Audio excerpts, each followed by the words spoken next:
Bueno, creo que la mayoría, o si no todos, me conocen. Si no me presento, yo soy Daniel, soy uno de los pastores de la iglesia y hoy yo tengo el privilegio de ser quien les va a ministrar predicando la palabra. Bueno, quienes ya me conocen saben que me gusta iniciar los sermones con una ilustración. Hoy no vamos a leer el texto, fue el que leyó Andrés y precisamente quise leerlo de previo porque es un texto complejo para leerlo completo en medio de la predicación sobre la construcción del tabernáculo y muchos detalles constructivos. Pero bueno, espero en el Señor que pueda ser de buena edificación esas realidades de medidas, de materiales, de colores, etcétera, de cómo debía hacerse. La realidad espiritual, lo que apunta, realmente nos puede edificar hoy, y eso me anima. Entonces, para esta ilustración inicial pensé en el tema de construcción y pensé en una construcción que iniciaron en el año 1173. Iba a formar parte del complejo de una catedral y en su cima iba a haber un campanario, pero al poco tiempo que había iniciado la construcción se empezaron a ver ciertos errores que habían cometido. A pesar de esto, continuaron con la construcción en vez de iniciar de cero, y cuando eventualmente la construcción llegó a sus 55 metros de altura, se llegó a un punto en que tuvo una inclinación de 6 grados y ya era una edificación que no era segura para que la gente pudiera estar en ella. Estoy hablando de la torre inclinada de Pisa. Sucedió, pensando ya en una historia más reciente, en el año 1990, que durante 20 años tuvieron que invertirse en estabilizar el terreno de manera que nuevamente alguna persona pudiera ingresar a su interior. Y cuando pensamos en la torre inclinada de Pisa, podemos pensar en una construcción que, aunque la podemos ver artística y que la misma UNESCO la declaró como un patrimonio de la humanidad, en realidad es una construcción que por sus defectos nunca llegó a cumplir el propósito para el cual se planificó y se construyó. Y lo que quiero que veamos hoy es un contraste en Éxodo 26, donde nuestro Dios perfecto diseñó una construcción perfecta en la que va de forma garantizada y segura a cumplir su propósito de habitar en medio de su pueblo. Oremos. Padre, te agradecemos porque tus obras son perfectas. Eres un Dios de exactitud. Eres un Dios en que no hay la más mínima torcedura en tu rectitud. Todo lo que haces es espléndido, Señor. En ti no hay cambio, no hay variación. Siempre has sido y serás justo, santo, sin mancha, sin arruga. Eres impecable. Gracias por el regalo de tu Hijo, al cual apunta esta construcción. Gracias por tu iglesia, a la cual también apunta esta construcción, dentro de lo que estás haciendo en el plan de redención en Cristo. Y te pido que hoy podamos crecer en ese entendimiento, que nos podamos asombrar de quién tú eres, de lo que tú haces, y que podamos crecer un poco en entender eso que Pablo dijo, que cosas que ni ojo vio, ni oído oyó, ni han subido al corazón del hombre son las que tú has preparado para los que te aman. Gracias, Padre. Dirige este tiempo en el nombre de Cristo. Te pido. Amén. Continuamos con nuestra serie de Éxodo. Ya estamos en el capítulo 26 que nos leyó Andrés. Ya hemos concluido la parte histórica del libro de Éxodo. Estamos en la parte de la ley, y dentro de la parte de la ley estamos en la parte en que se nos describe lo que se le llama el tabernáculo. Ya se mencionó el tabernáculo por primera vez en el capítulo anterior que nos enseñó Andrés la semana pasada, y pues hoy seguiremos viendo lo que ya se empezó a ver, que son ciertos detalles de la estructura en sí o del mobiliario. Se dan detalles de estructura, de materiales, de colores, de dimensiones, etc. El capítulo que tenemos para hoy, el 26, pueden ver el subtítulo en sus Biblias, dependiendo de la traducción, será Construcción del Tabernáculo o simplemente el Tabernáculo. Ahí es donde nos ubicamos hoy. Y antes de empezar a desarrollar los 3 puntos en que vamos a ver la predicación, quisiera que veamos un poco de contexto, por si alguien ni siquiera aquí sabe qué es un tabernáculo. Un tabernáculo básicamente era un lugar para vivir de forma temporal. Es una carpa portátil, es como una tienda de campaña. ¿Quién usaba esto? Esto lo usaba un pueblo nómada que tenía que estarse constantemente movilizando hasta que tal vez en algún momento encontraran un lugar en el que se iban a poder asentar y convertir eso en su habitación fija. Entonces lo que tenemos con Israel en el desierto, con este tabernáculo, es el pueblo acampando alrededor de su rey, como nómadas mientras van avanzando en el desierto, para llegar a un destino que Dios les ha determinado, que es la tierra que les ha prometido, donde ya ahí por fin podrán asentarse, podrán tener un descanso de su traslado. Y esto lo lograrán a través del desierto mientras Dios va derrotando a sus enemigos, cuidándolos y proveyéndoles. Así llegarán a ese destino prometido. El tabernáculo era el centro de la vida en Israel. Si se hubiera visto en una visión panorámica desde arriba, se hubiera visto con claridad que todos acampaban alrededor del tabernáculo, estaba en el justo centro, y no solamente era el centro del espacio cuando estaban en un lugar fijo, cuando se movilizaban, también la movilización se daba por lo que ocurría con la presencia de Dios en el centro y la dirección que Él diera, como nube o como columna. También era el centro de su vida en un sentido no solo de las dimensiones del espacio, sino también dimensiones del tiempo, porque el calendario festivo dictaba la vida de estas personas y cuando llegaban esos días festivos, eso también giraba en torno, en la celebración, alrededor del tabernáculo. Andrés ya nos leyó el capítulo 26, yo les envié el video, que creo que es una ayuda visual que nos ayuda a entender todo lo que se describe ahí en palabras que es difícil para muchos de nosotros comprenderlo. Con algunas libertades, quienes diseñaron eso, porque algunas cosas que no sea el detalle completo, pues queda libertad de imaginar cómo pudo haber sido, pero es una representación bastante fiel. Y si yo tuviera que resumir el texto de Éxodo 26, lo haría de esta manera.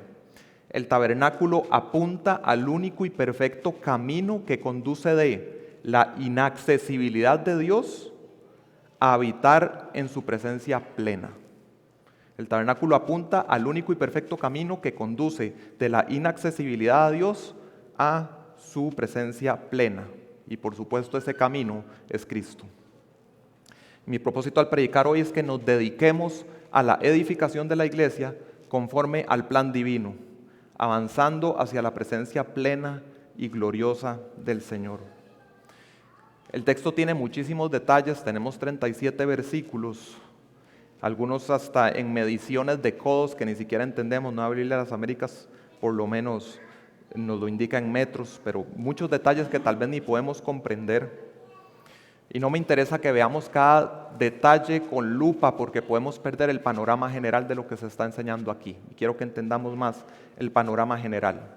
Y si uno ve también los comentaristas bíblicos, pues podrán encontrar muchas cosas que yo no voy a decir aquí hoy, en que incluso entran ya en interpretaciones simbólicas, en que pueden llegar a encontrarle un significado al más mínimo detalle del tabernáculo, a cada color, a cada pieza diminuta de la estructura, y puede haber verdad en mucho de eso, y la hay, porque sabemos que Dios es perfecto y si puso algo con un propósito, en algún sentido está apuntando a Cristo, pero no quiero entrar en especulación. Así que partimos de que sabemos que es sombra y que apunta a algo que vendría en el futuro, a algo verdadero, a algo celestial, a algo que tiene que ver con la obra de Cristo, pero quiero que nos mantengamos alejados de la especulación y nos apeguemos sobre todo a lo que el Nuevo Testamento ya nos enseña, que está enseñándose acá. Quisiera que hablemos un poco del propósito del tabernáculo. Para eso podemos ver en nuestro texto lo que se le llama el contexto literario, que básicamente es qué se dijo antes, qué se dice después. Es como que esto nos enmarca nuestro texto para ubicarnos de qué nos está hablando. Aprovechando que estamos en Éxodo 26, devuélvanse solamente un capítulo. En Éxodo 25 vamos a leer los versículos 8 y 9. Propósito del tabernáculo. Pensemos en eso. que me hagan un santuario para que yo habite entre ellos. Vean el propósito, para que yo habite entre ellos. Conforme a todo lo que te voy a mostrar, conforme al diseño del tabernáculo y al diseño de todo su mobiliario, así ustedes lo harán. Dios quiere habitar entre su pueblo, pero Él marca las pautas de cómo debe ser, y se enfatiza aquí y en otros lugares, también está el versículo 30 de nuestro texto de hoy, debe hacerse al pie de la letra como Él dice que se hace. Esto que se le enseñó a Moisés como modelo no es una imagen con fines ilustrativos. Para que esto cumpliera su propósito, esta construcción debía hacerse justo como Dios decía que debía hacerse, para cumplir ese propósito de habitar entre ellos. Y después de nuestro texto, si nos adelantamos hasta el capítulo 29 y leemos los versículos 45 y 46 del capítulo 29, dice: habitaré entre los israelitas y seré su Dios. Habitar entre ellos y ser su Dios. Y conocerán que yo soy el Señor su Dios, que los saqué de la tierra de Egipto. ¿Para qué? Para morar yo en medio de ellos. Yo soy el Señor su Dios. En el contexto literario de nuestro pasaje, entonces, vemos con claridad el marco que se nos presenta aquí es un Dios que quiere habitar en medio de su pueblo, específicamente de aquellos a quienes redimió de Egipto, en lo que ya hemos visto en el libro del Éxodo. Incluidos los israelitas, también personas que se convirtieron, que no eran israelitas y siguieron al pueblo de Dios en esta travesía. En un contexto más amplio de la Biblia vemos el mismo concepto de que Dios quiere preparar un espacio, preparar un templo, y que dentro de ese templo esté ubicado su pueblo, y en ese ambiente le sirvan, tengan comunión con Él y le adoren. De hecho, es preciso decir que el Edén era un templo monte donde Adán era un sacerdote. Y explicar y demostrar eso bíblicamente serían como 2 prédicas. Les pido que lo tomen así como lo estoy diciendo y lo pueden estudiar, y tenemos recursos. Tal vez quienes en el estudio del estuvieron en la época en que vieron Apocalipsis, en que uno de los recursos que se utilizaron era de Gregory Bill, tal vez han escuchado algo de esto, pero es preciso decir que el Edén era un templo monte donde Adán era un sacerdote. Entonces la idea es que Dios crea, está la narración de la creación, Dios crea este ambiente y al final coloca ahí al hombre. ¿Para qué? Para que tenga comunión con Él, le adore y le sirva. Pero ¿qué sabemos que ocurre? La caída. Y les voy a leer lo que dice Génesis 3:24. Después de la caída, expulsó pues al hombre, Dios expulsó al hombre del huerto, y al oriente del huerto del Edén puso querubines y una espada encendida que giraba en todas direcciones para guardar el camino del árbol de la vida. Antes de la caída, el ser humano había sido confiado por Dios con un trabajo de llenar la tierra de portadores de su imagen, en ese momento no caídos. También puede defenderse bíblicamente de mantener fuera cualquier ataque que pudiera ocasionar que no se cumpliera esa misión, y sabemos por supuesto que Adán fracasó en eso, por lo que hizo el enemigo y logró de lo que brotó de sus corazones en la caída. Pero entonces lo que pasa es que el ser humano pasó de estar en la presencia de Dios al servicio de Dios, siendo el vigilante de que no entrara de fuera algo inmundo que fuera a afectar el espacio sagrado que Dios estaba confiando. Pasó de eso a ser expulsado, ser sustituido por querubines, y más bien pasó a ser lo inmundo que está afuera y que queda en una condición en que por sí mismo no puede regresar al espacio de comunión con Dios. Pero Dios quiere que el ser humano sí sea restaurado ahí. Pero ahora la única manera, como lo de afuera no está en condición de venir dentro, la única manera debe ser que algo puro y santo de adentro salga a rescatar, que salga a purificar, a santificar, para usar lenguaje Antiguo Testamento, para poder traer de nuevo esto a la restauración con Dios. Hacia esa verdad espiritual es que apunta el tabernáculo. El tabernáculo se describe, o muchos usan la palabra para describirlo, como un mapa. Es una sombra del plan, una sombra terrenal del plan de Dios para lograr esto que acabo de escribirles. Hebreos 8:5 dice, o nos describe el tabernáculo y el servicio sacerdotal en él como copia y sombra de las cosas celestiales. En 9:23 dice que el tabernáculo y lo que en él hay son representaciones de las cosas en los cielos.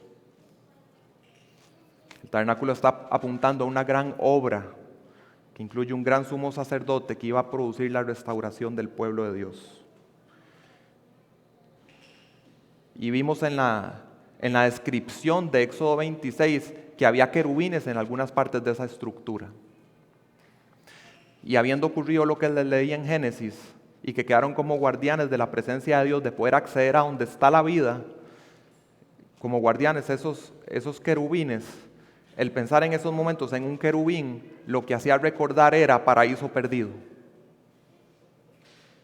Pero donde Dios trae esta sombra del tabernáculo, ver esos querubines traen una esperanza de que el regreso al paraíso va a ocurrir, de que va a haber una restauración. Quiero leerles una síntesis que leí en una guía ilustrada del tabernáculo. Dice lo siguiente: el tabernáculo representa a Dios interviniendo en la historia humana para ejecutar un plan perfecto para restaurar a la humanidad pecadora a una relación con Él en el ambiente apropiado. El tabernáculo empieza como una sombra a responder la siguiente pregunta: ¿cómo puede un pueblo impuro relacionarse con un Dios santo? Y ahí ya están los elementos. Tiene que haber una mediación, tiene que haber sacrificio, tiene que haber sangre para la remisión de los pecados. Y es Dios quien toma la iniciativa para que el pueblo pueda ser restaurado. Por eso es que en vez de que lo primero que se nos diga al tabernáculo es lo de hoy, que tal vez uno lo haría así, hablemos primero de la estructura externa y luego empecemos a hablar de cada uno de los objetos y el mobiliario. ¿Por qué no se empieza hablando primero del arca del pacto que nos enseñó Andrés la semana pasada? Está bien que nos lo diga de primero porque todo va a fluir de la presencia de Dios. El plan de salvación siempre va a fluir de Él hacia afuera. Es útil para nosotros y hoy en un sentido vamos a hacer ese ejercicio de entender cómo el que está totalmente externo, incluso fuera del patio del tabernáculo, cómo como por etapas puede regresar a la comunión con Dios, pasando por el patio, el lugar santo, el lugar santísimo. Desde nuestro punto de vista eso lo vemos bien, pero si pensamos en la salvación, lo correcto es hablemos primero de la presencia de Dios, porque de ahí es de donde se va a originar y ejecutar el plan de salvación. Lo que vemos hoy sobre el tabernáculo, vemos del carácter de Dios, que Dios es un Dios que diseña, que planifica y luego ejecuta. No es un Dios improvisador, no es un Dios que esté cambiando planes sobre la marcha, sino que es un Dios que planifica y que además en su planificación es un Dios meticuloso, es un Dios concienzudo, minucioso y un Dios de exactitud, de perfección. Y el tabernáculo no iba a cumplir su propósito a menos que se hiciera al pie de la letra. Y algo lleno de gracia que vemos en el Señor es que Él redimió al pueblo de Egipto. Eso fue obra de Él completamente, los redimió. Ahora en esta etapa, en esta parte de la etapa de ejecución, Él hace participar a su pueblo de lo que Él está haciendo, hasta que lleguen a ese destino que les prometió. Va a usar a los seres humanos como instrumentos para esta construcción. Y eso lo veremos pues también en la iglesia dentro de un rato. Entonces el texto, ya entendiendo este tema de Dios que quiere habitar con su pueblo y que lo logrará, quiero que estudiemos el texto con 3 verdades. No vamos a ir como por secciones de versículos porque las 3 verdades están a lo largo de todo el texto y básicamente son estas 3: el problema, el pueblo y el propósito. Expandiéndolo un poco, el problema de la inaccesibilidad a Dios, el pueblo redimido es una unidad y el propósito final de la construcción. Entonces vemos que el texto de hoy, y como les puse también en el mensaje en que estaba el video, el texto de hoy enfatiza muchos elementos que son divisorios, que generan una barrera que debe derribarse o superarse para poder acceder desde el exterior hasta el interior. En el texto vimos que hay como capas o etapas en esa división. Hay tablas, hay cubiertas, hay cortinas, hay velo, hay querubines, hay propiciatorio. Todas esas marcan fronteras. Y la Biblia nos enseña que esa división que hay entre el ser humano y Dios fue ocasionada, como ya vimos un poco, en la caída, es ocasionada por el pecado. Uno de los versículos que más explícitamente nos dice esto es Isaías 59:2. Pero las iniquidades de ustedes han hecho separación entre ustedes y su Dios, y los pecados le han hecho esconder su rostro para no escucharlos. Pecado genera división, y ese que de ocultar el rostro es ya no se da la comunión, ya no se da la intimidad con Dios que hubo en algún momento. La marca divisoria marca una separación entre lo santo y lo común, lo puro, lo inmundo, lo muerto y la vida, lo incorruptible y lo perecedero.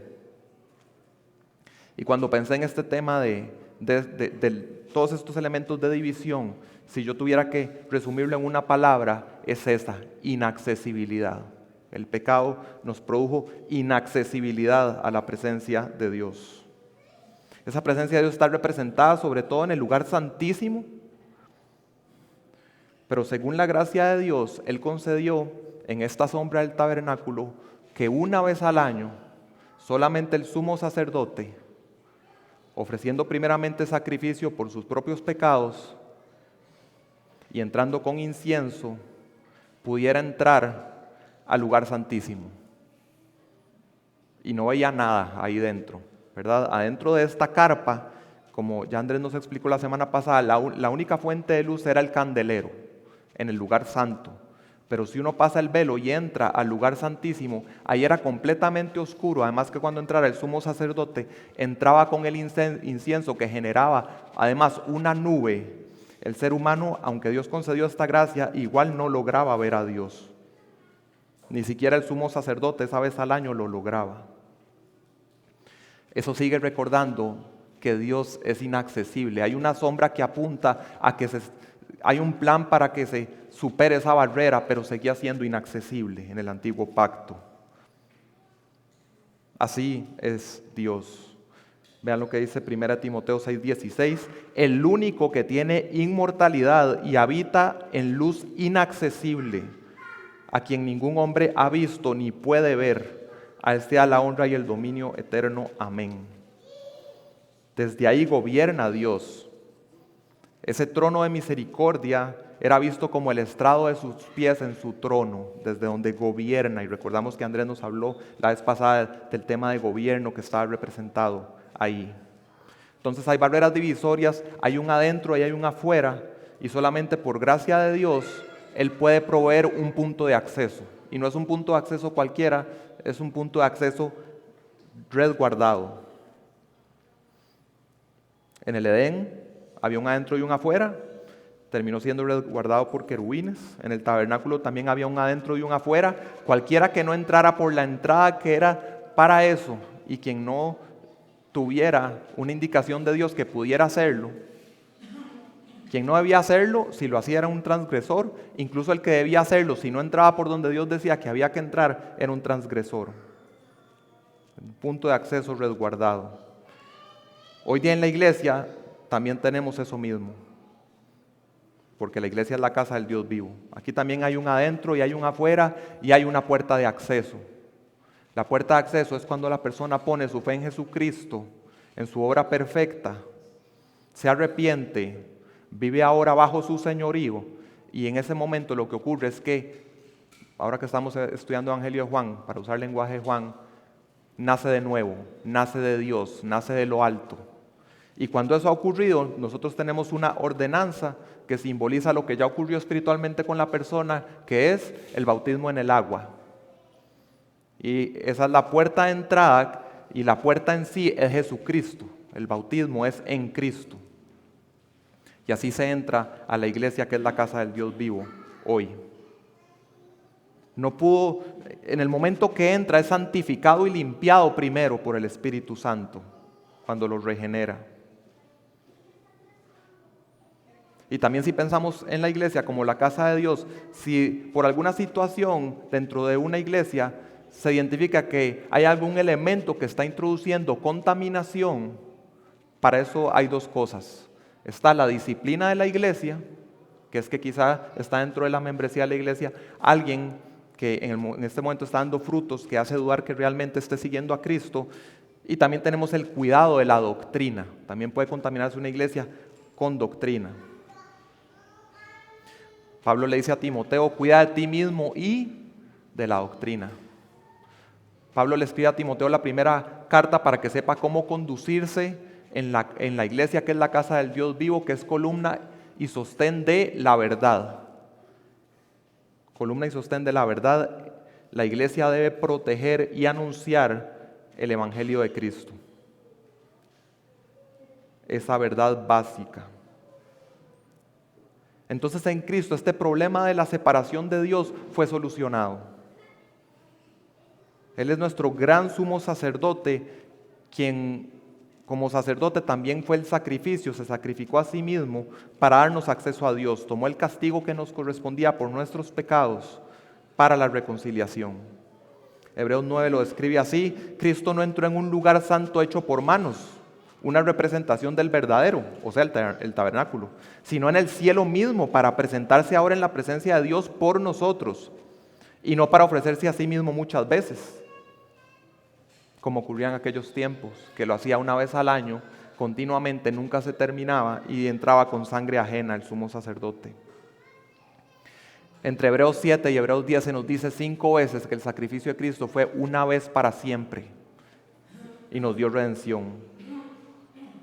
Hebreos 8 nos presenta a Cristo como ministro del santuario y del tabernáculo verdadero que el Señor erigió, no el hombre. El ser humano puede creer que puede edificarle una casa a Dios. No, Dios es el que la edifica.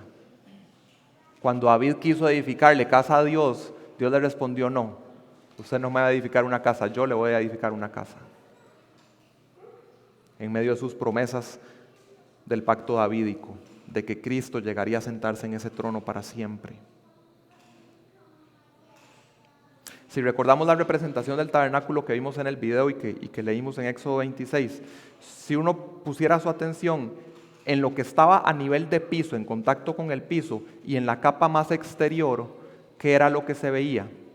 Bueno, en la parte del patio había algunos elementos de bronce, pero ya yendo hacia la carpa en sí, lo que podía verse de afuera en esas estructuras que tocaba el piso, eran oro y plata. Y vean lo que nos dice Pedro.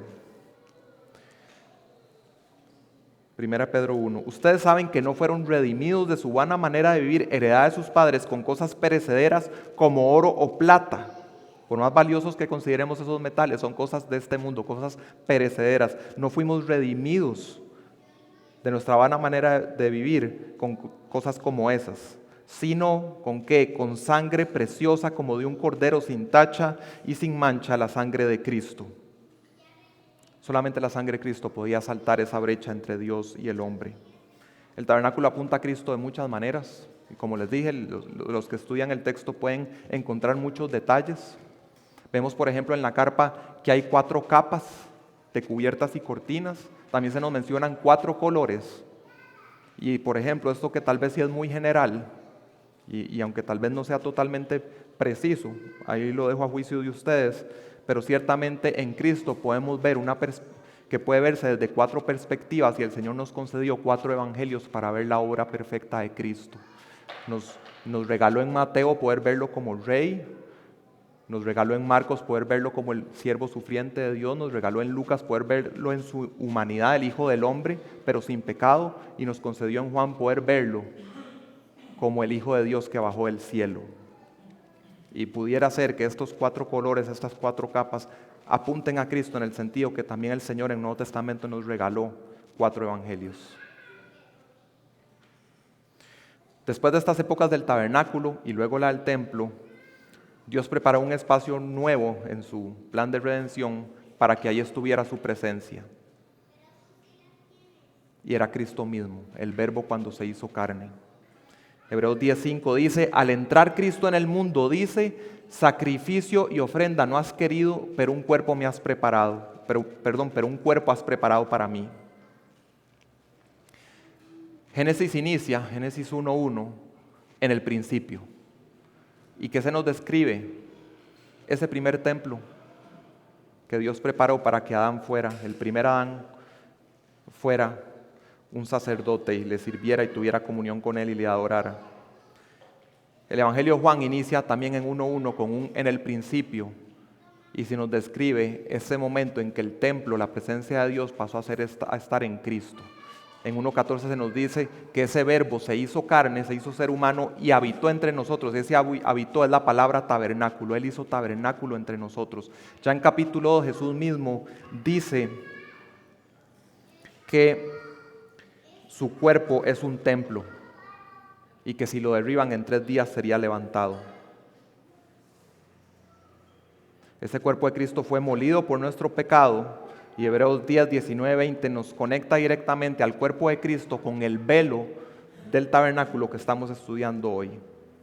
Ese velo que impedía entrar a esa parte ya de la presencia directa de Dios. Dice esto: tenemos confianza para entrar en el lugar santísimo por la sangre de Jesús, por un camino nuevo y vivo que Él inauguró por nosotros por medio del velo, es decir, su carne. Dios intervino en la historia humana para darle al pecador acceso a Dios a través del sacrificio de Cristo.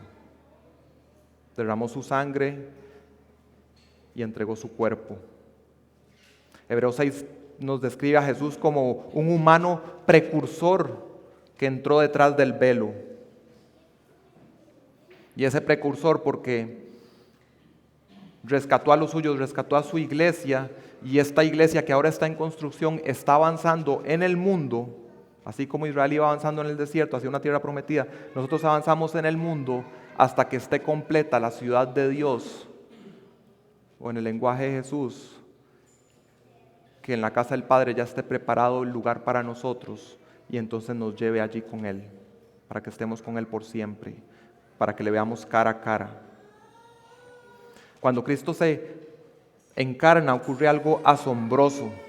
Es eso limpio que viene a lo contaminado para atender su condición, para traer vida a lo muerto, para dar camino a lo que estaba totalmente desviado.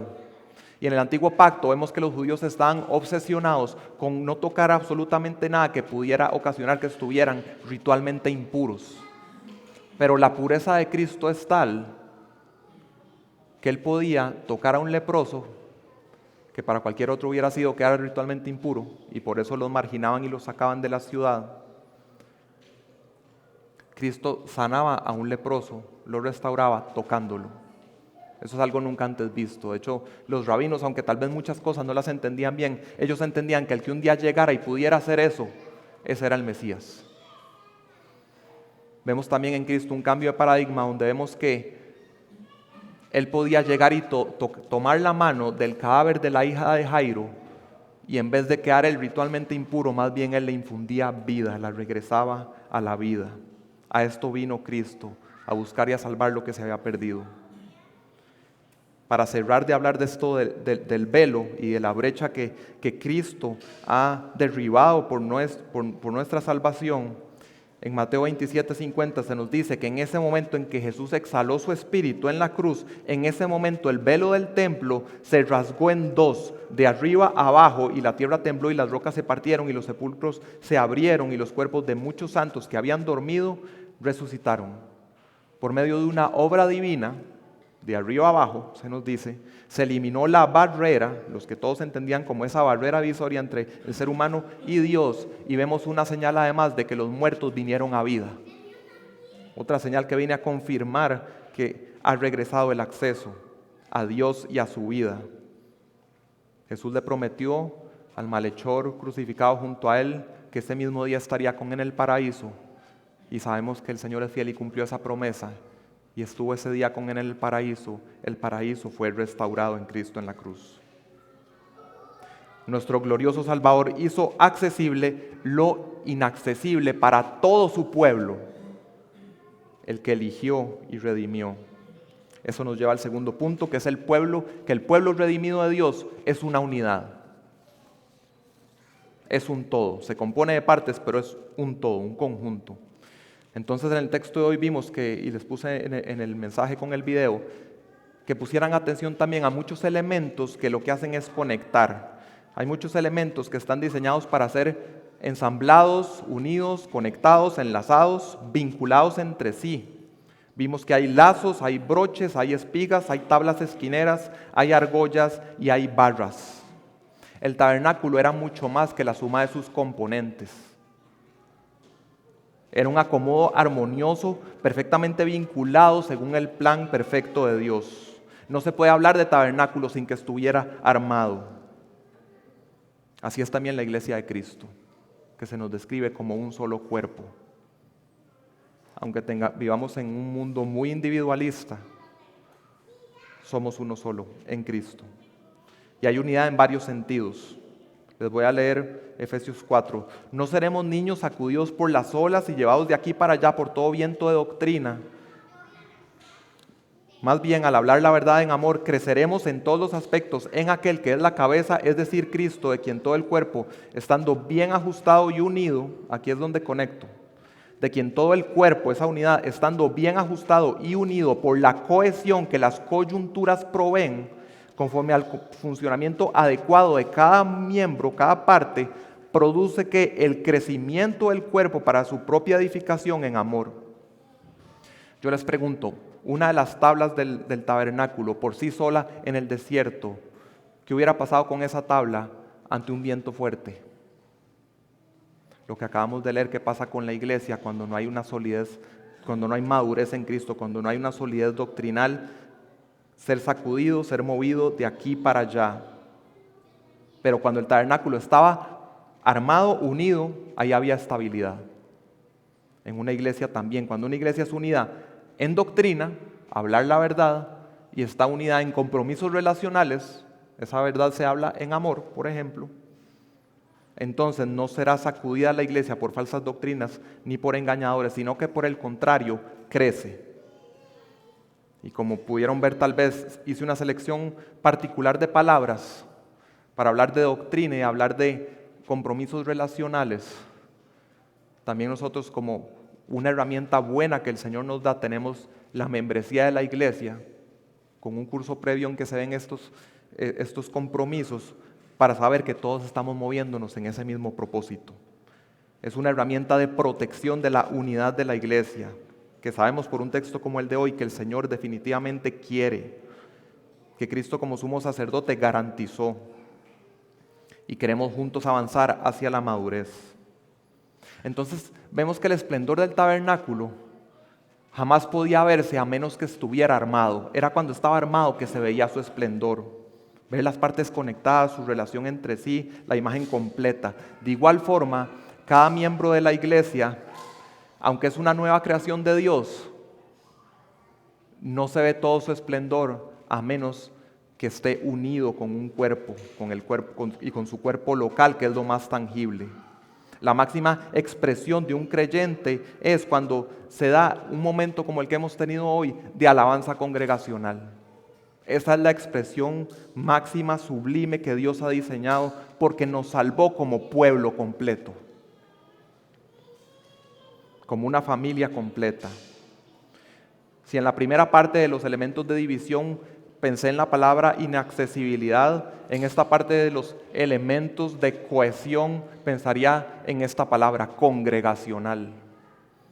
Dios tiene una intención congregacional en su plan redentor. Unos a otros, un solo cuerpo, un solo espíritu. Y voy a leerles algo que está un poco más enfocado en canto, porque lo escriben Keith y Christine Getty, pero aplica para lo que estamos viendo. Lo que más destruye el canto congregacional y socava nuestra unidad es creer que somos islas solitarias, que han abandonado el hábito de reunirse todas las semanas con sus hermanos. Es la consecuencia de percibir nuestra fe como algo individual, como una relación Dios y yo. El canto como un solo cuerpo eclesiástico nos recuerda que el insensible individualismo de la sociedad moderna no nos define. Esforzarse en mantener la unidad del Espíritu, como dice Efesios 4:3, siempre requerirá el esfuerzo de cada miembro de la iglesia. Así que mira a tu alrededor y escucha a la gente que te rodea. No eres hijo único, esta es tu familia. Tú y los demás son las únicas piezas eternas de este mundo que se desvanece. Piensa en el tabernáculo, ahí en medio del desierto. ¿Qué más había en el desierto? Nada, todo perecedero. Lo valioso era lo que el Señor estaba construyendo ahí. Tú y los demás son las únicas piezas eternas de este mundo que se desvanece. Estás llamado a servirles cantando con ellos y para ellos. Ven a cantar para ofrecerle tu voz al sonido intemporal e ilimitado de la congregación que le canta a aquel que es por siempre digno de nuestra alabanza. Eso suena magnífico, suena glorioso. Yo digo amén también. Pero a veces así no es como nos sentimos. A veces porque la iglesia local no cumple una expectativa que tú tienes, no tienes ganas de venir. O a veces porque no te sientes incluido como te gustaría que la iglesia te incluya, no te dan esas ganas de venir, no te sientes que formas parte. Pero cuando eso ocurre es que recordamos la verdad, y aquí es donde caminamos por fe, es que entendiendo que Cristo hizo su obra perfecta, que hijo consumado es, que sabemos la obra que hace el Espíritu Santo que habita en nosotros, nosotros podemos recordar la verdad de que sí somos parte y sí somos importantes. Y si sentimos que no calzamos, eso es una mentira del enemigo, porque el Señor nos ha puesto aquí.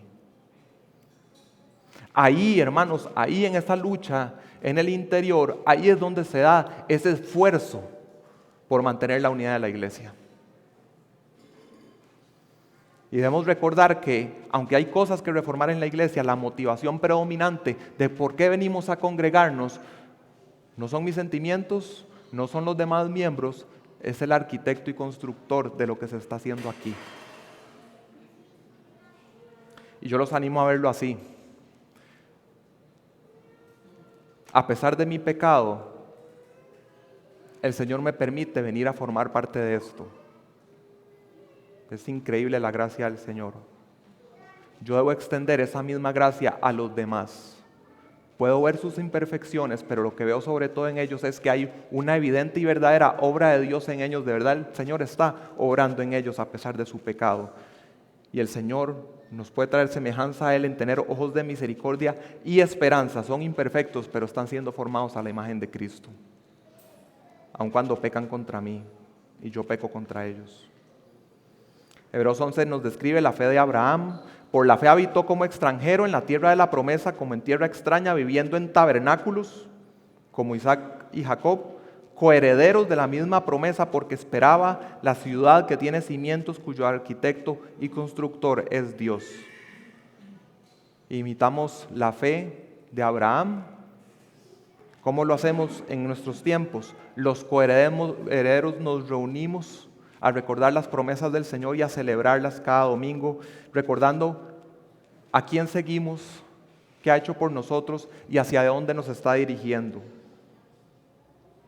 Y lo queremos hacer en una unidad de propósito. Y ahí entro al tercer y último punto, que es el propósito final de la construcción del tabernáculo.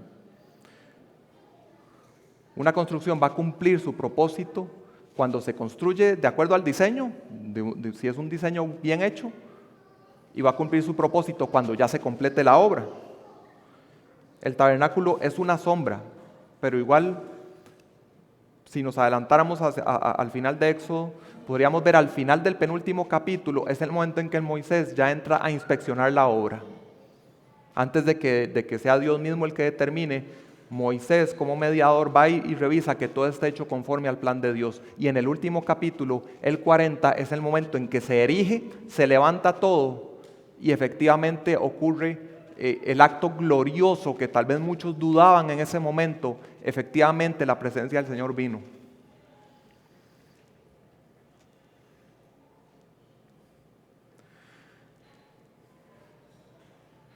Ese es el cierre de Éxodo, que es una sombra de la perfecta obra de Cristo y lo que está haciendo en su iglesia. Y por fe creemos en medio de nuestra imperfección, nuestro pecado, todo lo que vemos que está mal en la iglesia, realmente estamos avanzando en una construcción perfecta que un día estará completa y en la presencia del Señor.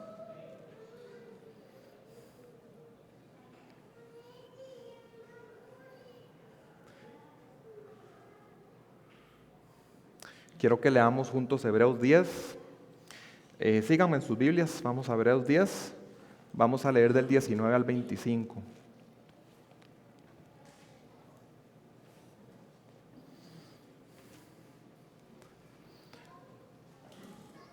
Entonces, hermanos, puesto que tenemos confianza para entrar al lugar santísimo por la sangre de Jesús, por un camino nuevo y vivo que Él inauguró para nosotros por medio del velo, es decir, su carne, y puesto que tenemos un gran sacerdote sobre la casa de Dios, acerquémonos con corazón sincero, en plena certidumbre de fe, teniendo nuestro corazón purificado de mala conciencia y nuestro cuerpo lavado con agua pura.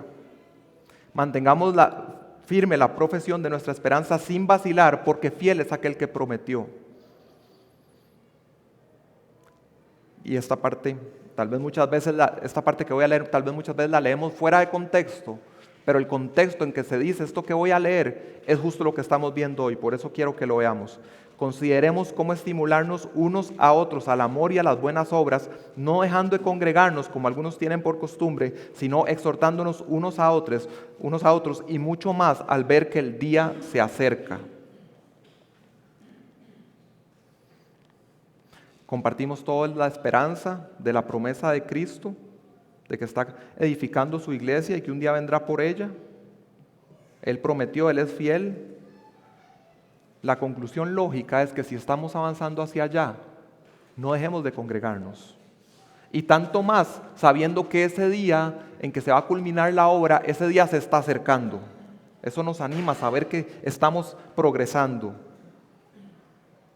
Si una persona está deseando que un edificio se complete, no va a querer ver un preámbulo, ver un render de cómo va a estar al final. Si una persona quiere ver un edificio completado, no va a querer ver cómo va el avance. Si una persona quiere que ese edificio esté construido, no va a querer estar presente en el día en que avanza más la construcción, ahí contribuyendo. Hermanos, si ya hemos sido justificados, que yo personalmente creo que las tres partes que tiene todo este diseño del tabernáculo apunta a eso.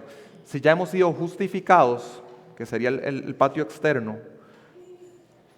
o lo predominante del patio externo, si ya Dios nos santificó, una santificación inicial, que ya estamos apartados de Él y estamos en un proceso además de santificación progresiva, si ya estamos en esto que es el lugar santo, ¿cómo no vamos a querer la plena comunión con Dios? Aunque ya tenemos acceso en un sentido, todavía no le vemos cara a cara, falta la glorificación. Hermanos, si vamos hacia allá, si eso es lo que queremos, ¿cómo no vamos a querer estar presente a cada instante en el día del Señor, que es donde más progreso hay en esto que ocurre de la edificación?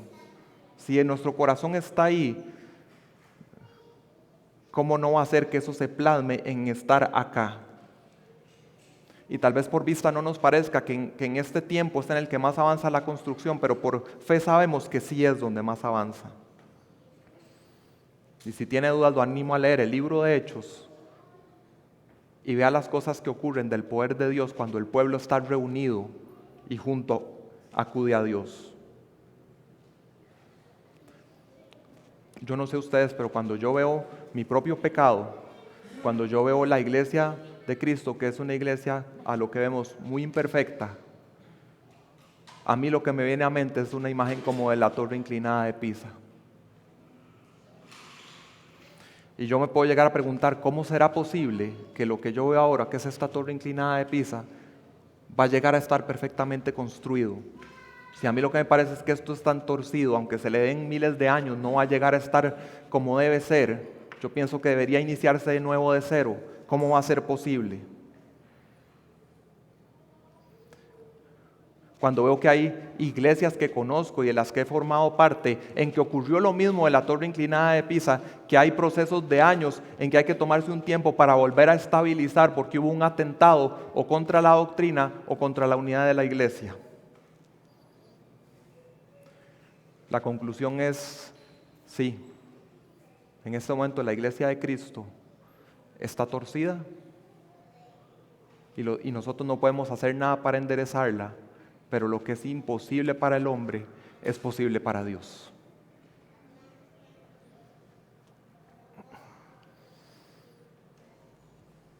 Cuando vemos la obra perfecta de Cristo, cuando vemos a nuestro Salvador, que es en Él en donde está puesta nuestra esperanza, es que podemos decir, sí, la iglesia en este tiempo está torcida, imperfecta, peca constantemente, pero por la gracia y el poder de Dios sí hay un avance en la dirección correcta, que realmente está ocurriendo y podemos verlo a nuestro alrededor. En matemática, física o ingeniería uno podría tomar esa línea de la torre inclinada de Pisa y trazar unos ejes perpendiculares y poder descomponer esa línea, ver cuáles son sus componentes, cuál es su parte que está en el componente vertical y cuál es su parte que está en el componente horizontal. Ese ejercicio se puede hacer.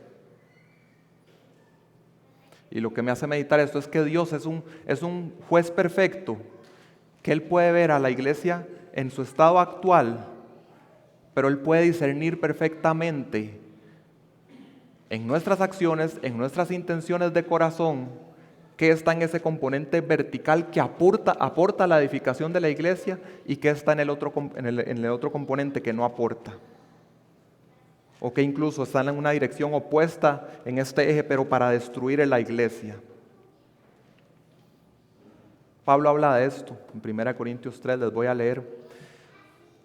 Conforme a la gracia de Dios que me fue dada, yo como sabio arquitecto puse el fundamento, está hablando del establecimiento de la iglesia en Corinto, puse el fundamento y otro edifica sobre él, pero cada uno tenga cuidado cómo edifica encima. Pues nadie puede poner otro fundamento que el que ya está puesto, el cual es Jesucristo. Ahora bien, si sobre este fundamento alguien edifica con oro, plata, piedras preciosas, madera, heno, paja, la obra de cada uno se hará evidente, porque el día la dará a conocer, pues con fuego será revelada. El fuego mismo probará la calidad de la obra de cada uno. Si permanece la obra de alguien que ha edificado sobre el fundamento, es decir, ese componente que sí contribuyó a la edificación de la iglesia en nuestras acciones, nuestras intenciones de corazón, ese recibirá recompensa. Si la obra de alguien es consumida por el fuego, el componente que no aporta, sufrirá pérdida. Sin embargo, él será salvo, aunque así como a través del fuego. ¿No saben que ustedes son templo de Dios y que el Espíritu de Dios habita en ustedes?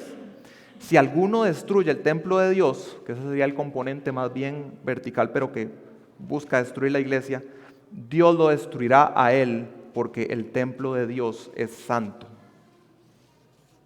Y hermanos, yo quiero que vean, en reconocimiento de su propio pecado, qué desbordante que es la gracia de Dios, que puede tomar nuestras vidas, nuestros pensamientos, nuestras acciones, nuestras omisiones, nuestras intenciones de corazón. Él puede tomar eso, discernirlo en sus componentes, y con cada uno de los componentes hace lo que nos extiende más misericordia y gracia. En lo que fue por destruir a la iglesia, como Pablo, que fue blasfemo, perseguidor e injuriador, ese componente merece ira de Dios y la recibió Cristo. Y así es con nosotros también. Y de los otros componentes, lo que aportó a la edificación de la iglesia, el Señor nos dará una recompensa, aunque Él nos dio absolutamente todo y Él produjo todo para que nosotros hiciéramos esas obras o tuviéramos ese corazón transformado. Qué gracia y misericordia del Señor. ¿Cómo respondemos hacia Dios con respecto a esto? Nos dedicamos por completo a la edificación de la iglesia, nos despojamos del peso y el pecado, que el peso tal vez aporta en lo lateral, el pecado más bien destruye. Nos despojamos de eso porque entendemos que tal vez en un momento inicial una desviación parece algo pequeño, cuando están empezando la construcción de la torre de Pisa, pero ¿qué pasa cuando va 50 metros para arriba? Queremos hacer las cosas bien para el Señor y un día rendiremos cuenta delante de Él. ¿Cómo respondemos hacia los hermanos? Con esa misma actitud llena de gracia que el Señor tiene hacia nosotros. Cuando vemos a la persona, pensamos primeramente en ese componente de decir, el Señor está haciendo una obra maravillosa en esta persona. No veo primeramente su pecado o lo que está haciendo que no aporta, sino que digo, gloria al Señor, está obrando en este creyente. Puedo verlo con gracia. Puedo hacer lo que hizo Jesús con las 7 iglesias en Apocalipsis, de primeramente elogiarlas. Y sí, luego puede venir corrección, reprensión, restaurativa, amorosa, pero primeramente elogia. Podemos hacer como Pablo cuando escribía sus cartas, que primero reconoce lo positivo en las iglesias, les cuenta que Él está orando por ellos constantemente, que le agradece al Señor día a día por lo que está haciendo en ellos, y luego puede tal vez entrar a corregir algo relacionado con el tema que lo movió a escribir la carta. Qué glorioso y qué asombroso que es en medio de nuestra imperfección, de verdad está ocurriendo una edificación perfecta, verdadera, que está acercándose al momento en que esté completa y el Señor venga por nosotros. De verdad hay un avance, hay conversiones verdaderas, hay transformación verdadera en los corazones. La Escritura nos dice que este proceso continuará hasta que lleguemos a cierta estatura. Efesios nos lo dice. Y cuando llegue ese momento, el Señor completará nuestra santificación y vendrá luego la glorificación. Pero vean qué hermoso lo que dice, que hace Cristo por nosotros. Cristo amó a la iglesia y se entregó a sí mismo por ella, para santificarla, habiéndola purificado en el lavamiento del agua por la palabra. ¿Con qué propósito?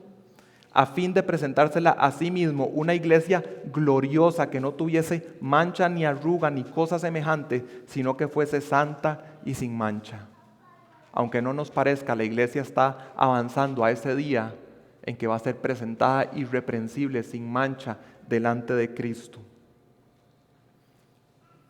Porque Él es poderoso para guardarnos sin caída y presentarnos sin mancha delante de Él.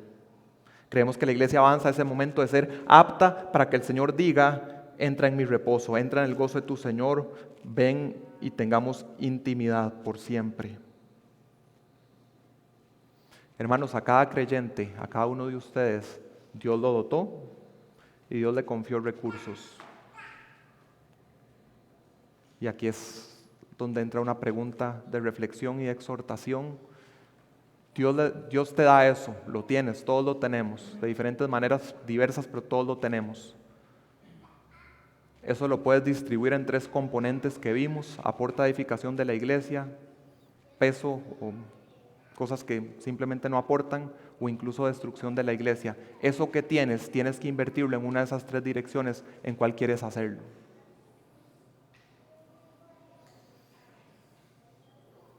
Puedes contribuir a la iglesia de muchas maneras y lo haces.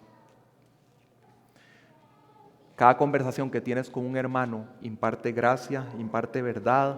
Cada acto de hospitalidad, cada acto de misericordia, cada vez que lloras con los que lloran, cada vez que acompañas bíblicamente a un hermano y le das un consejo bíblico, cada vez que ofrendas, cada vez que oras, cada vez que apoyas al necesitado, cada vez que enseñas Biblia, cada vez que predicas, cada vez que evangelizas, cada vez que enviamos misioneros, cada vez que tenemos cualquier sufrimiento que sea por causa de Cristo. Todo eso está aportando a la edificación de la iglesia.